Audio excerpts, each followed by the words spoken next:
All right, everyone, I hope you are ready to bring your comic strips to life. We are getting started on the project itself this week. So here's what you need. I have a long, skinny piece of paper. It is 6 inches tall and 18 inches long.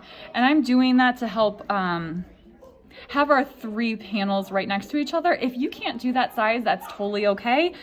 You can arrange them in another way, and I will let you choose that.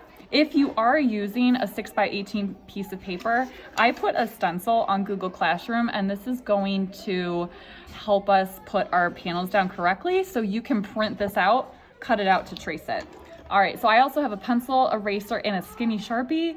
Any type of skinny Sharpie, like a really skinny one. This is the teeny tiny one, or even just a black pen is going to work really well for this. All right, so in order to set up our comic strip, I am going to put my stencil down so that I have an edge along the side here and also along the top and the bottom. And I am going to trace this square on here.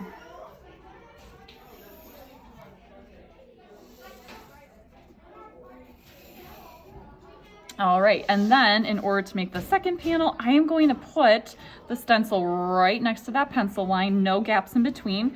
I still have space on the top and the bottom, and again, I'm going to trace it. All right, and then last one, I know this paper's long, I'll try and scoot it over. All right, there we go. All right, so again, line it up, no space in between. We'll have a little bit extra on the end, no big deal.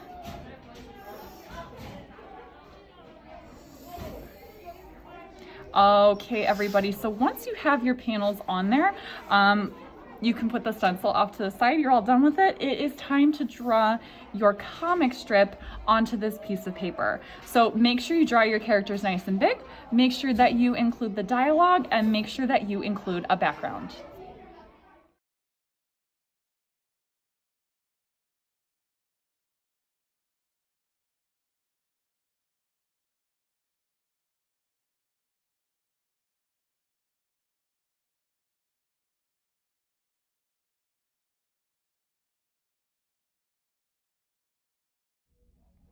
All right, so after you finish drawing your comic out, go ahead and grab that skinny Sharpie or that black pen, whatever it is that you have.